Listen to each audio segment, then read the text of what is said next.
আমরা এই ভিডিওতে একটা ম্যাথ সলভ করব। আমাদের এটা আইইউটিতে আসছিল। আমাদেরকে বলতেছে একটা বৃত্তের কেন্দ্র প্রথম চতুর্ভাগে এবং এক্স অক্ষ ওয়াই অক্ষ ও 3x - 4y = হচ্ছে 12 রেখাকে স্পর্শ করে বৃত্তের সমীকরণটা আমাদেরকে বের করতে বলছে। তো আমরা যদি এই অনুযায়ী ফিগারটা আঁকাই তাহলে হচ্ছে এটা হচ্ছে আমাদের এক্স অক্ষ আর এইটা হচ্ছে আমাদের ওয়াই অক্ষ।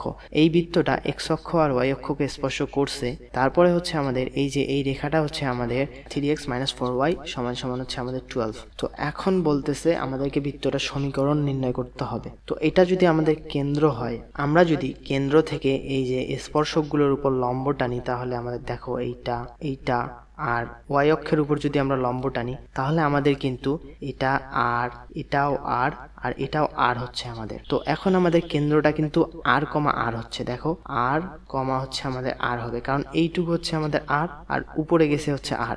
তো কেন্দ্রটাও কিন্তু আমাদের r, হবে। তো এখন আমরা বৃত্তের ইকুয়েশনটা লিখতে পারি হচ্ছে x - r whole square plus হচ্ছে আমাদের y - r হোল স্কোয়ার সমান আমাদের হচ্ছে r স্কোয়ার। তো এখন আমাদের r এর মানটা বের করাই হচ্ছে কাজ। তো এখন আমাদের যেহেতু কেন্দ্র থেকে আমাদের এই রেখাটার আমরা সমীকরণ জানি 3x - 4y = হচ্ছে আমাদের 12। তো এখন এই কেন্দ্র থেকে এই রেখাটার লম্ব দূরত্ব আমাদের r হবে। এই যে আমাদের কেন্দ্র থেকে লম্ব দূরত্ব r হবে।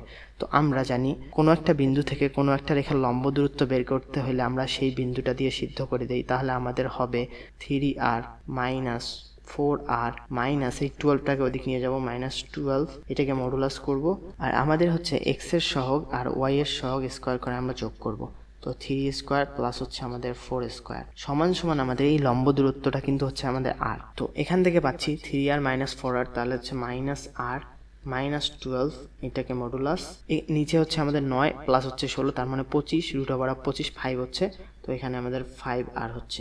তো আমরা মডুলাসটা তুলে দিলে হচ্ছে আমাদের -r - 12 সমান আমাদের হচ্ছে +-5r। তো একবার আমরা প্লাস নিব, প্লাস নিলে হচ্ছে আমাদের, তো এখান থেকে আমাদের 6r = হচ্ছে -12, r = হচ্ছে আমাদের -2। তারপরে আমাদের হচ্ছে একবার যদি মাইনাস নেই তাহলে আমাদের হচ্ছে -5r। তো এখান থেকে হচ্ছে আমাদের 4r = হচ্ছে আমাদের 12, r = হচ্ছে আমাদের 3। তো এখান থেকে দেখো আমাদের r এর মানটা কিন্তু ঋণাত্মক হবে না, কারণ আমরা ব্যাসার্ধ কি ঋণাত্মক লিখতে পারি। তো এখানে আমাদের r এর মানটা এইটা গ্রহণযোগ্য নয়, আমাদেরকে r এর মানটা এইটা নিতে হবে। তো r এর মানটা যদি আমরা এখন এখানে বসাই দেই তাহলে x - 3 হোল স্কয়ার সমান আমাদের হচ্ছে 3 স্কয়ার। তো এটাই হচ্ছে আমাদের বৃত্তের ইকুয়েশন, এটা হচ্ছে আমাদের অ্যান্সার। তো আশা করি ম্যাথটা সবাই ভালোভাবে বুঝেছো এবং এনজয় করেছো। যদি ভিডিওটা ভালো লেগে থাকে লাইক, কমেন্ট আর সাবস্ক্রাইব করবা।